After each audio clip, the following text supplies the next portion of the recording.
In this video, I'm going to be reviewing the Log Jotter Pocket Notebook. I'll go over the specs, I will do a paper test, and I'll tell you what I like and don't like about this notebook coming up. Blake here with Blake's Broadcast. On this channel, I review fountain pens, paper, and ink, and as always, I put links in the show notes in the description below. And if you haven't already, please hit that subscribe button, it really helps out my channel. Alright, let's get on with the review. So this is the Log Jotter notebook, and this is an interesting notebook because it is a subscription notebook. So for $5 a month you get a new notebook every month. And this is sort of a field note size where it's like 5.5 by 3, or is it 3.5? Let's just check that there. It's 3.25 roughly.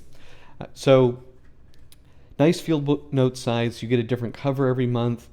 Inside you have a imperial, and on the back you have a metric ruler, and you have a place for the dates and that stuff. And each month you get new page prompts. These are sort of somewhat related to the cover: camping story, sketch a lantern. It's interesting. Now this notebook, I will say, is not the most fountain pen friendly. It's one that I am able to use, but it's susceptible to fine nibs that scratch the surface, flex nibs that scratch the surface, and wet nibs. So at the end of the day, I probably wouldn't recommend this. I think the model is interesting. You get 40 pages. It's a staple bound notebook, so you essentially have a 140-page signature. It works okay with some fountain pens. The ones that worked were like the Pilot Metropolitan stub and the Lamy 2000 double broad italic stub. With those, I didn't really have any bleeding. You could definitely write on both sides. Now, I used a couple of other interesting pens here: Aurora Optima Broad, Aurora Optima Medium, and an Auto Hoot Design 8 Extra Fine, which is a pretty sharp nib, and all of those did show spotting. So at the end of the day, I like the concept. Is it better than a standard field notes? I think maybe a little bit better with fountain pens. So as an alternative, I think that could be a good choice.